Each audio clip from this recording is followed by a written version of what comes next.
तुलसी रोती है। जब एक शहीद हुए जवान की बेटा ये चीख चीख के कहती है कि प्यार भी भरपूर गया, मांग का सिंदूर गया, नन्हे नौनिहालों की लंगोटियां चली गई, छोटी छोटी बेटियों की चोटियां चली गई, और आपके लिए तो एक आदमी मरा ऐसा हमारे घर की तो रोटियां चली गई। महोदय, किसी भी युद्ध को जीतने के लिए पहल करना सबसे ज्यादा आवश्यक है, क्योंकि इतिहास गवाह है पहल करके बड़े बड़े युद्धों के परिणाम बदल दिए गए हैं।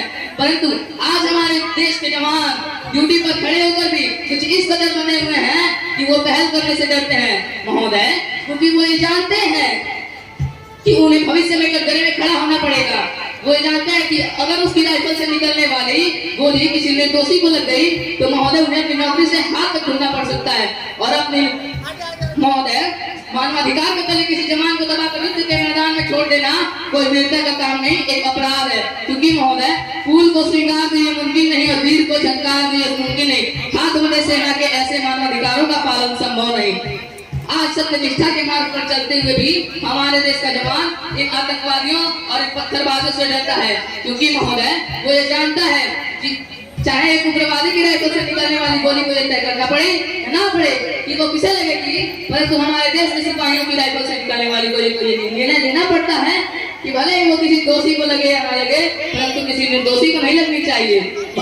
महोदय, आज हमारे देश के हालात ही कुछ ऐसे हो गए हैं कि चिरागों को हवाओं में उछाला जा रहा है, हवाओं पर भी रौब डाला जा रहा है। अरे वही तो है बुनियाद आंतरिक सुरक्षा की, और आज उन्हीं को नौकरी से निकाला जा रहा है। महोदय, जब पुलवामा में 44 जवान, छत्तीसगढ़ में 76 जवान शहीद हुए तो कोई भी मानवाधिकार के नाम की दुहाई देने वाला जाकर हमारे सिपाहियों के पक्ष में नहीं खड़ा हुआ। परंतु जब जेएनयू विश्वविद्यालय में एक देशद्रोही के द्वारा भारत तेरे टुकड़े होंगे अफजल हम शर्मिंदा हैं ऐसे देशद्रोही नारे लगते थे तो सारे मानवाधिकार के ज्ञाता जाके उसके पक्ष में खड़े हो गए थे। तभी तो क्या कहा था आतंकवादी ने कि तुम एक अफजल को मारोगे हर घर से अफजल निकलेगा।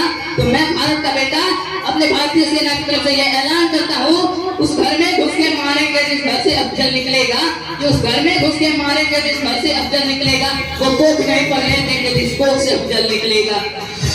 महोदय, अंत में अपनी वाणी को विराम की ओर ले जाते हुए मैं सिर्फ इतना ही कहना चाहूंगा कि मुझे अफसोस है अपने देश की न्याय प्रक्रिया पर, जहां आज भी रात के 12 बजे अजमल कसाब जैसे आतंकवादियों के लिए सर्वोच्च न्यायालय के दरवाजे खोल दिए जाते हैं। मुझे अफसोस है अपने देश की न्याय प्रक्रिया पर, क्योंकि महोदय अजमल कसाब जैसे आतंकवादियों के लिए सर्वोच्च न्यायालय के दरवाजे खोल दिए जाते हैं। ऐसे देश से मानवाधिकार की अनुपालना करते हुए आतंकवाद और उग्रवाद को कभी नहीं मिटाया जा सकता।